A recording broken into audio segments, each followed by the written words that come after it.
Welcome to The Prize Inside, your favorite source for exploring the human potential through the stories of ordinary people achieving the extraordinary.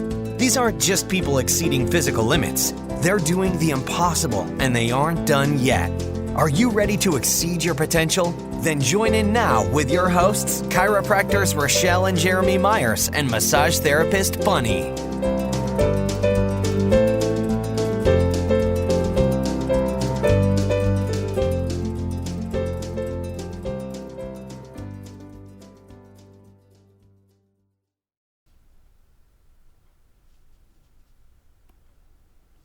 All right, welcome everybody to The Prize Inside, where we learn about ordinary people doing extraordinary things.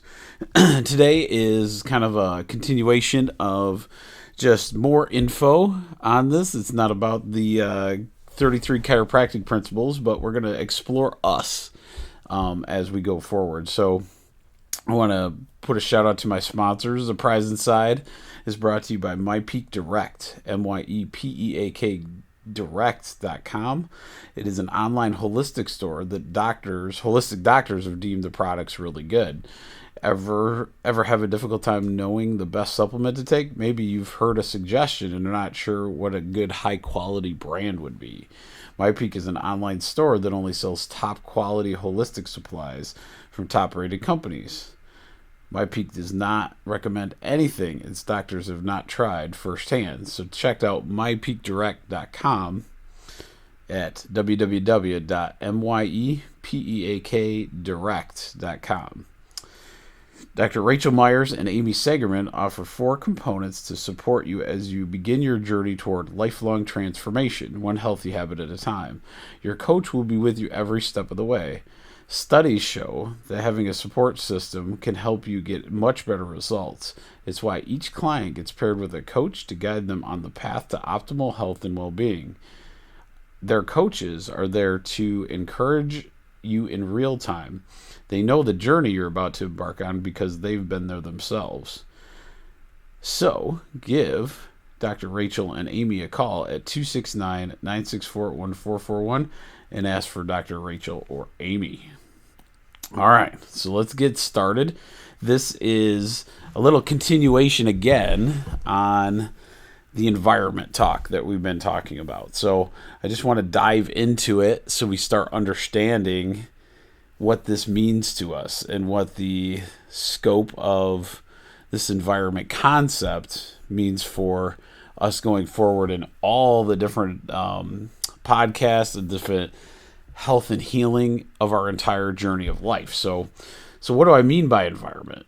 The person, the place, the mind, the relationships, and the circumstances that all are around us. So when we look at these, it's very important to understand it's so many pieces to this. The person, place, the mind, relationships, the physical being, all those different things coincide to create your environment.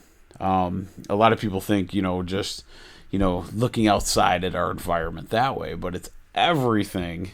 As soon as you wake up, what do you interact with? That is your environment. Okay. So, as people, we are raised in certain behaviors and beliefs as we grow. The people around us and before that instill us how we think about the world. So when we look at how we grew up, that is part of our environment, especially early on. So let's say you came from a great family with love and abundance. There was huge family involvement all the time, and there was just general happiness around you. What if you were raised in an environment where your mom and dad were sick all the time? There was no abuse or anything, but let's say just one or both parents were sick at moments or all the time, and they were struggling with health all the time. What if you were raised with 2 parents that hated each other? Constant fighting, bickering. It would be constantly yelling all the time. All of us know people that have been through all these different ones. Now, when we look at all these journeys, there's nothing wrong actually with any of these journeys. These journeys are just journeys. They're just different journeys. And we'll go into how that works, but these are all different things that we can look at, and you have to look at it from a different perspective. So these are, pick one of those environments that you grow up in, and that can kind of show you what your environment is going to show down the road. All right. So now what we need to look at is the concept of the old computer that we talked about before. So you're bringing this new computer, which is the new baby, out into the world. So you take this brand new computer out, and even at that point, if any of those environments are there even prior to the baby being born, that creates the genetic programs that are expressed, right? So as this baby is growing up in those different kinds of environments, love and happiness, sickness, anger, and abuse, any of those environments, that baby is now getting programmed. Because I've talked to this many times before, but Dr. Bruce Lipton, like why I love him so much, it made a lot of sense from in the womb. So as a baby's growing in mom to probably age 2 years old, our brain and our nervous system are essentially a tape recorder going in. And so what we're doing is we're recording our environment. Okay, so good or bad, that is what's happening. Okay. So when you choose one of those scenarios, how would you want this program? What program do you want, obviously, for these little ones? So you have this, all of us want the love and happiness, the abundance, those kind of things, but sometimes that's just not the case. So ideally, we would all start out with the love and happiness one, but that isn't necessarily what occurs. And so that is where environment, when we start taking this giant step backwards, we can start to see what we can do with the genetic expression, which we'll talk about in a minute. All right. So if you understand that, and you understand that you're also got a bunch of programs that you need for the physical being of your body. So you have this physical body that is got to pump blood, it's got to do lungs, it's got to do all those things. So we're not just talking about the genetics, and we're taught in our world right now that when we talk genetics, we're talking about just the physical movement of creating a liver, and how making sure the liver produces. A lot of those things are definitely in the genes, but the subconscious neurology, the stuff that you don't have to think about, parts of your body, are ingrained, and that could be definitely from the same kind of scenario. Your environment kind of helps you go. That's how you get these, what they call, like, somebody has a liver enzyme that genetically is different in their baby because it was different in them. So you do get some of these physical manifestations that way in different, organs and those kind of things. So here is where it's going to be a little crazy, because some of it you're going to be like, what is he talking about? But a lot of times when a child grows up in a situation where, let's take the abusive, sad, they're bickering all the time situation. Okay. So once that program is downloaded, now you have this genetic expression within that child that could lead to behaviors that were just like the parents, which makes obvious sense because that's what they learned, right? That's how the Amish understood, like as they raise a kid. I think it's at 19 years old. Somebody could tell me if I'm wrong on this. They allow their child then to get out of the Amish lifestyle and try their hand at the world, going and doing normal 19-year-old things. and then see if they want to come back. Well, and then and they understand because they've already ingrained a lifestyle into most of the children. They come back into the lifestyle. Sometimes somebody will break away and they might go on and do something else. However, most of the time you see these kids come back into the framework of the Amish lifestyle because they understand the idea of raising a child that way. Okay? So what we're talking about is that we can actually alter our gene expression. It's proven through epigenetics, and we've gone through this a little bit. You can actually change your genes. There is very good evidence that this is a thing. I've seen it personally. I've personally felt that throughout different things. The problem is we're taught that that's not a situation that actually can occur. So what I mean by that is we are constantly fed the idea that our genetics are our genes are our genes, and you're born that way. That's it. And that, to me, is the next step for us to live a holistic, healthy life.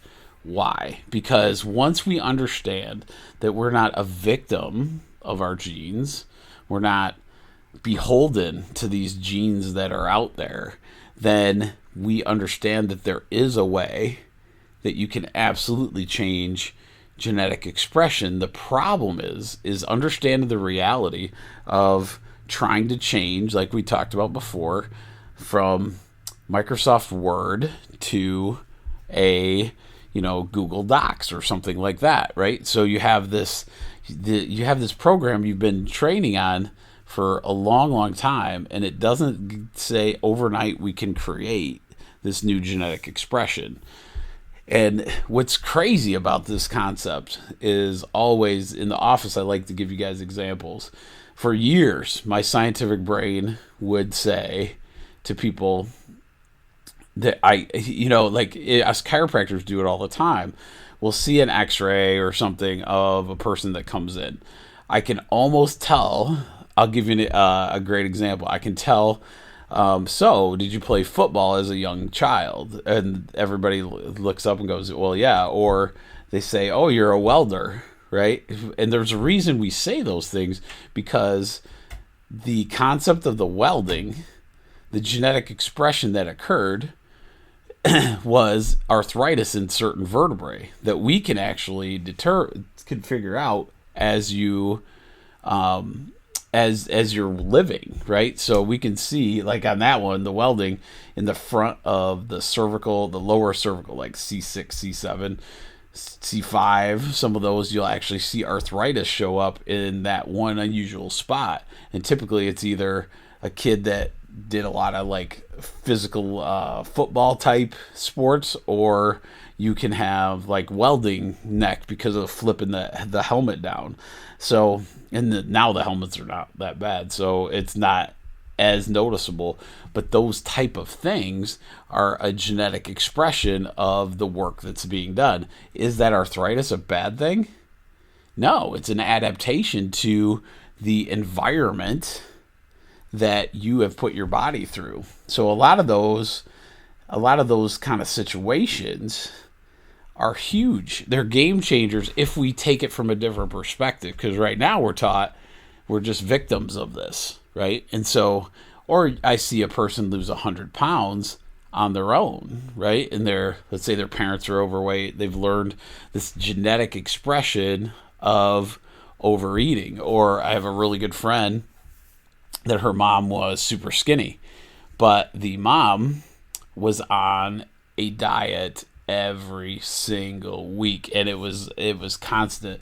But she would have this thing where the diet, she'd run a diet for a while, and then in the basement they always had like secret places of stashes of food.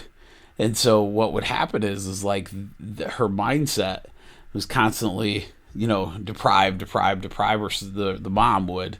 And then she kind of taught that to her kids, where they went the extreme the other way and ended up gaining a ton of weight because, you had to, you felt guilty all the time. You were constantly in this guilt mode if you ate bad or something, so you might as well eat a bunch, right? So that happened a lot with a lot of people. Or we ate in front of the TV and we didn't learn that there's this innate ability to understand if you're full or hungry. That was one of my problems, is like where I learned to not listen to the self-aware of that food going in, and it would tell you if you're full, and you'd still eat on top of that or mingle with other calories that would come in, causing this genetic expression of being overweight, right? So those are some processes that actually do occur.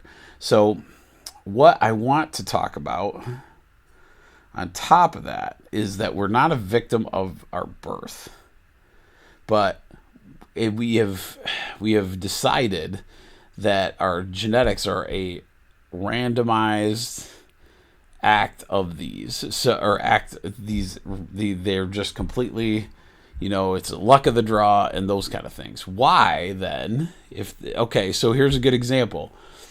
I had a friend come in. He's a long-time umpire, and he was watching there was a professional that he was in the game, and he looked at this kid and they said, hey, he's like the number one draft pick he was a high school kid at the time, number one shortstop in the world. And they said he's going to go number one to the New York Yankees, right? And so this kid was African American. However, his mom and dad were both professors at a college. And he said the most fascinating thing to me. I go, that must have been pretty cool to see him play.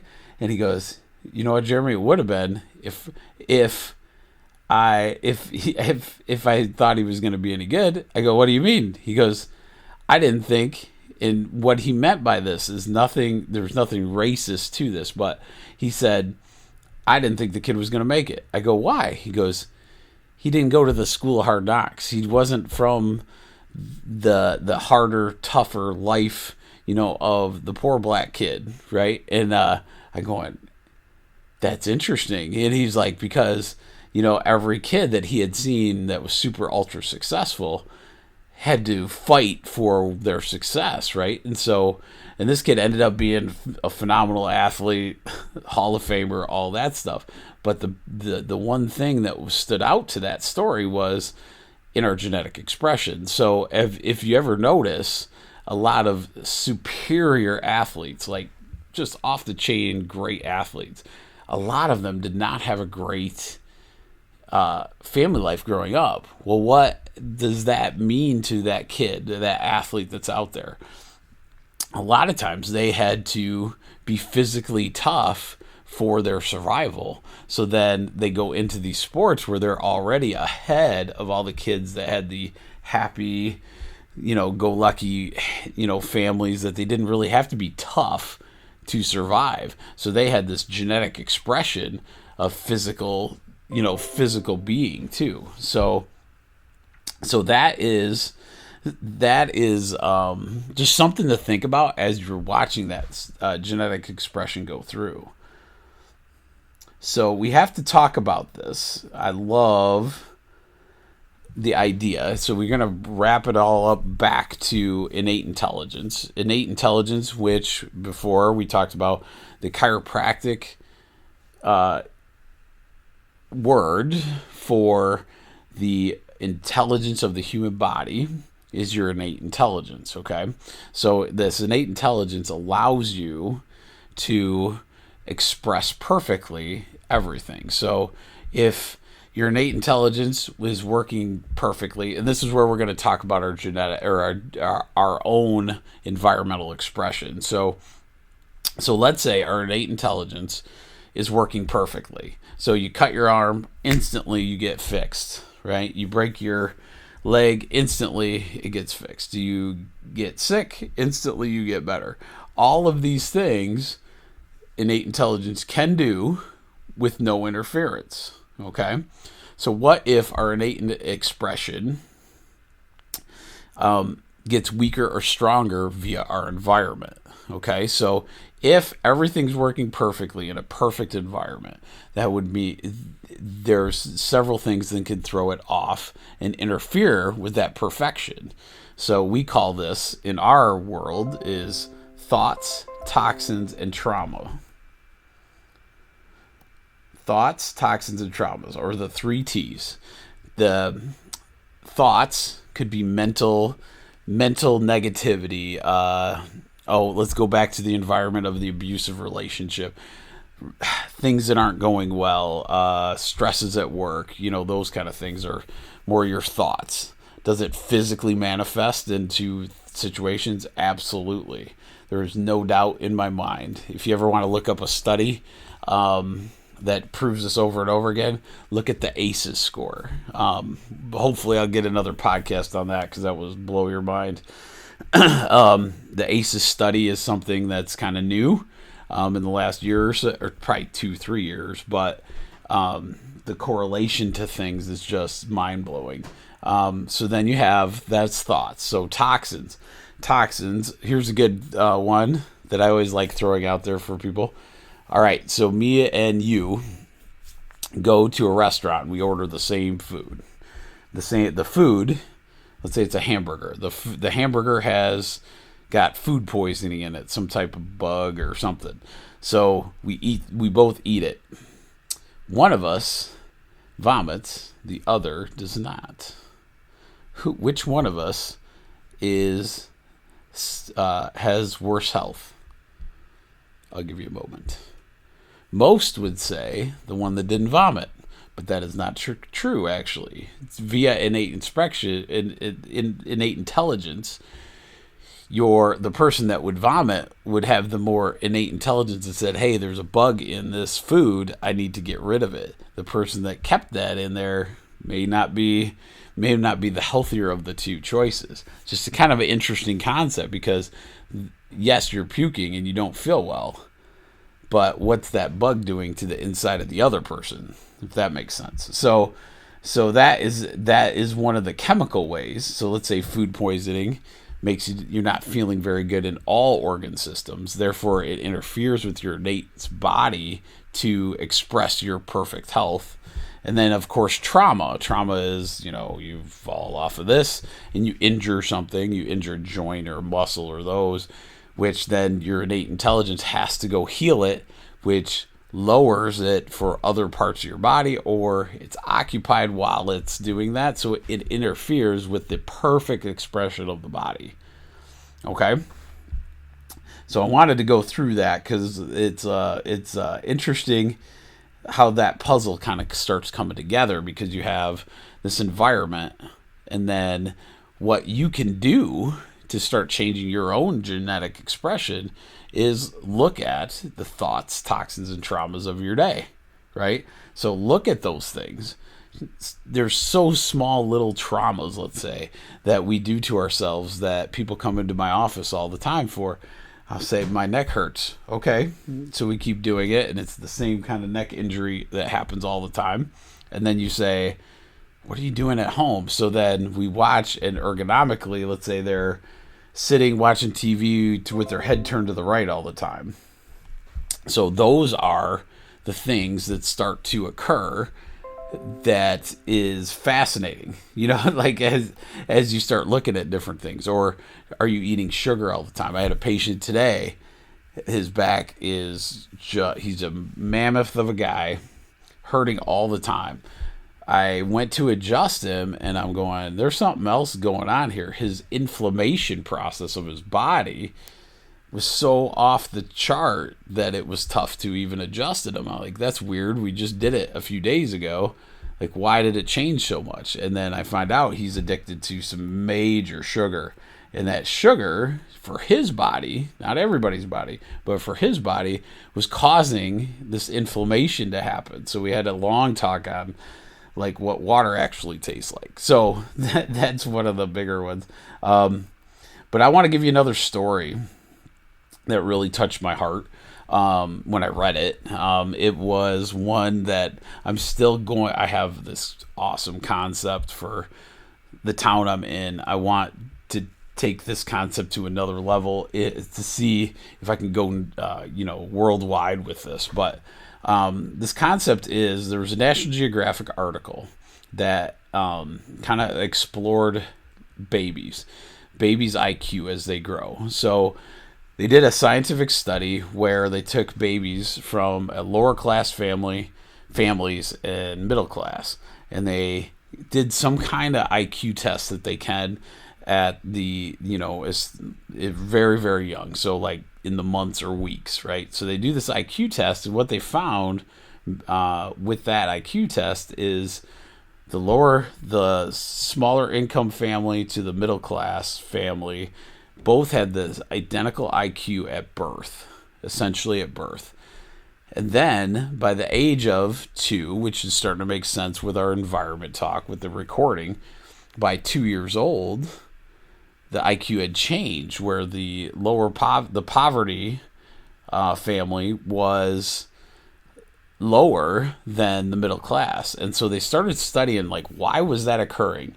And so they started doing a bunch of different things. They were taking a baby and, just changing the diet. They changed a lot of different things. And they just started putting books in front, or computer programs that had a bunch of education ideas in there, and those kind of things in front of these kids. Well, the one thing that the great equalizer was, and it was fascinating to me, was reading to your child physically, not letting a computer do it, not letting an iPad do it, but physically reading to that baby.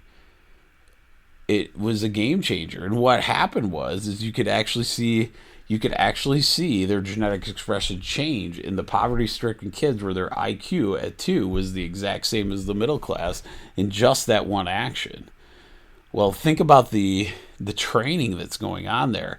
And a lot of times, maybe the poverty family, maybe they don't, they don't do a lot of reading with each other, and those kind of things. And so one of the greatest gifts we could give to all of our generations in our world is to figure these type of things out. How do we get the environment perfect for all people, for all of us out there? And that, to me, is a call, and that's one reason the podcast is happening, because I tell people a lot on this.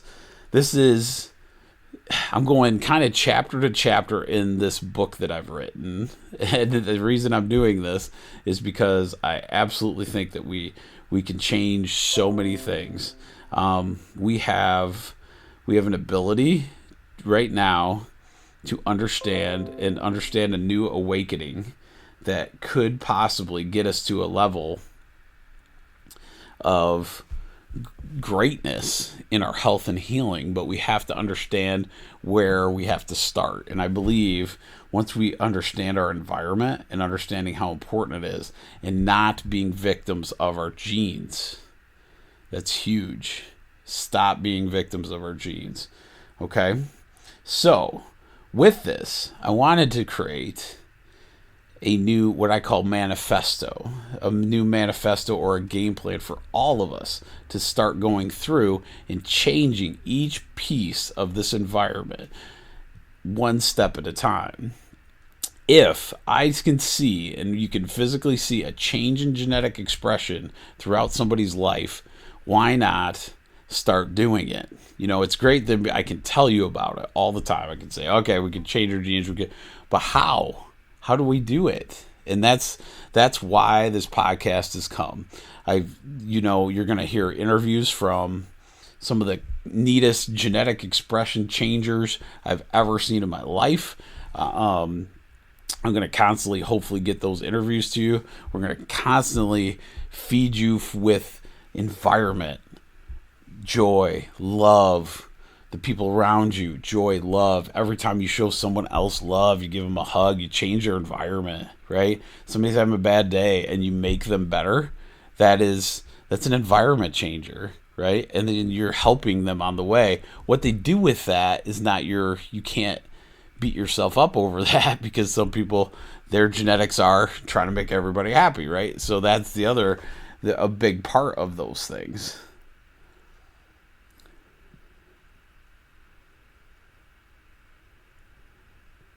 So I wanted to go through. I got a couple notes, so I apologize for the delay. So, what we have to truly start to look at is the massive change over massive amount of time will give us that massive result. Okay, so what I mean by that, and I'm a huge one in this, and we'll talk about this in future ones, but we are going to try to do 1% improvement every day. As of this here, you hearing this podcast, we're going to do 1% improvement every single day. That's my goal for you. Okay? So we're going to change our environment to the good, one thing in a day, 1% every day. But this will start creating this new framework of us owning our health and healing. Because right now, and we've done this to ourselves because there's a lot of control that can be happening with overwhelming people with this idea of, well, it's in your genes. I now have dominion over you. It's too complicated to change anything in your life. So why don't you just give me your health and I will run it and make $1 bazillion off of you. That's what the old system was. That's called sick care. That sucks. It's just the way it goes. Sick care model, people are waking up to this. They are understanding that the sick care model of healthcare we currently have is not getting us healthier. It's just not, because just the way it's set up, we are victim. It's too complex. We get wrapped up into these conditions. These conditions become dominion over who we are, which is really sad, but at the same time understandable, because we're beat to think, I would tell people this, one of my favorite stories, and I wish I'd probably try to interview him sometime. He'd be pretty amazing. This big monster kid I took care of. He was a linebacker for a nose guard for a Division I school. Just a big, strong kid. And never really needed the chiropractic thing, but I had coached him, and we got to, and he had a little back pain at one time. So he comes in, his back's pretty locked up, so we end up x-raying him because we didn't know, the situation. So we look at it, and he had one of the biggest scoliosis curves I ever seen in an adult male, or pretty much adult male, because that's how big he was. But he was a kid still, but he had this huge curve in his low back, and I'm going, wow, that is fascinating how strong and agile the kid was, and he didn't even notice, right? And so when we'd adjust him, the curve doesn't mean much to me as a chiropractor, in the sense of my job is to find the ones that aren't working. He was born with this curvature, and then we're going to make sure all of the pieces work in that, and then his innate intelligence will take care of the rest. Whether that's straightening the curve, whether it's, those kind of, I don't know what the innate intelligence will do. But I can tell you, if all those joints are working and the innate intelligence is able to express via chiropractic, then a lot of times you're going to do a lot better. But it was so fascinating watching his entire career going through, and no injuries, right? So it's fascinating. Everybody thinks, you got to have a perfect curve, and the genetics caused me not to play this Division I, and I'm going, wait, this kid over here had this massive curvature and he played Division I. So what's the difference? It's mindset. It's environment. It's what he grew up in. He was a hardworking kid from day one, and so those are things that we have to start evolving to. So we have to start taking it's our job, in my opinion, to truly evolve, right? So God gave us this innate ability within us to expand, to keep growing as a person. Like Bruce Lipton said, there's 2 phases of life. There's only 2. You're either in growth or protection. Protection is where your body contracts. You have these things. You don't want to, grow who you are. but you can also have this other choice. You can grow. So all those things, and that's what I hope these podcasts will do as we go through. And I hope this made sense on the environment part of what we're going to do in the future. Because as we go, we can adapt. We can adapt. Doesn't matter the age. I don't care. I've seen it. I've seen every age adapt to amazing things. It's changing a shoulder that doesn't work anymore. These are all things we can do. We just have to understand, take a step back and go, okay, what can I do in my environment to change what I'm doing each and every day? This is not let's not think about it for months and months and months and now let's change. So that's what this is going to be about. I hope that after listening to these podcasts for hopefully many, many years to come, because I love doing them and I hope I get better at them as we go, that we start to understand each and every day what we can do, and then we're just growing. And that growth just, it blows my mind when you find somebody that naturally finds this. I'll give you a story that happened and this will be my last story for this one, because you know how I can talk. So one of my patients, he's 94. He came in, and we're, as of this tape recording, we're still in some kind of lull of the COVID. We're starting to get there, but we're almost there. So 94-year-old comes in. He's been single at his house for many years, but I've known his studiousness. He is a studier. He studies natural health. He studies movement. He does a lot of these different things. He's always been interested in that. So when I talked to him, I said, "What's going on?" He's like, "Good. I just have this shoulder thing." And so we get him all adjusted, and he's like, "Jeremy, I got to tell you something." I go, "What's that?" He goes, I had the COVID. And I go, "Oh, you did?" He goes, "Yeah, I had the COVID." I go, "Oh, that stinks." And he goes, I go, "How'd you feel?" He goes, "Pretty good, actually." I'm like, "You're 94. You should have been down on death's door, right?" He goes, "That's what I thought, but I had like a couple days of aching, like just like a normal like flu symptom type thing, and then I got over it. I was pretty happy." I was like, "Yeah, you're 94. You thought that would..." I go, "So what were you taking?" And this is so because I know you have like a bunch of supplements. He goes, "Yeah, I've been taking just a really good multivitamin, vitamin D." You know, he did all those things. What did he do? He was one that could fight that. And so one of the things that, as of this one, just understanding the role of all these ones, you don't have to be an expert, but like one I'll give you today. So vitamin D3. Vitamin D3 has shown in all viruses to be one of the key levels in your blood. Like you can go medical and, you know, find out what your blood level is. That is a really, really good indicator of health, especially with catching flu viruses and all those kind of things. So this D3, what it does is it can act like a hormone in your body. The hormone is kind of like, my favorite analogy is, imagine if your vitamin D3 is at a normal level, it means you have your vitamin D3 is like your house alarm on your house. That vitamin D3 level, when it's normal, means that the house alarm is set to, like, if the wind blows and the window shakes, then the alarm will go off, right? But if the vitamin D is low, or yet chronically low, like a lot of people in my state, because we're kind of in Michigan in a pretty cloudy, crappy weather, not as much sun in many area. And so a lot of times we have chronic low vitamin D3 level. What happens is that one, if that D3 is low, that means the robber comes in your house, steals what it wants, takes off, shuts the door behind him, and then the alarm goes off.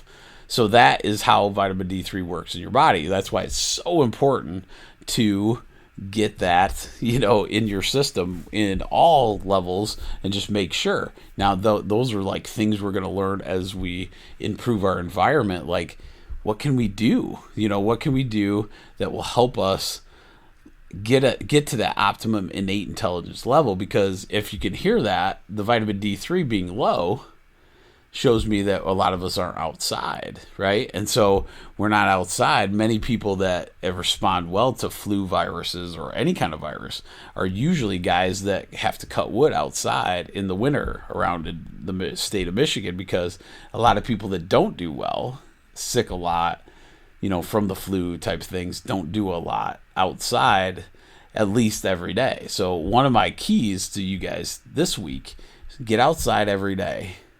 No matter what that takes, get outside in the sun a little bit every day. That'll be our 1% improvement. I don't care what the weather looks like outside.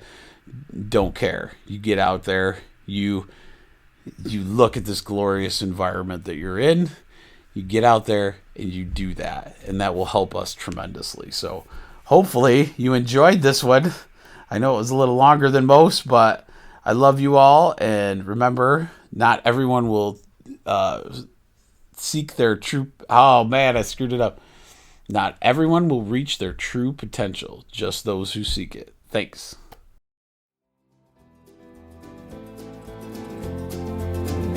Don't think for a second that this episode has reached its full potential, because we have plenty more for you on Myers-Chiropractic.com. Be sure to like us on Facebook and subscribe to the show on your preferred podcast listening service so you don't miss a minute of real stories, real people, and real results. We look forward to exploring the human potential with you next time, right here on The Prize Inside.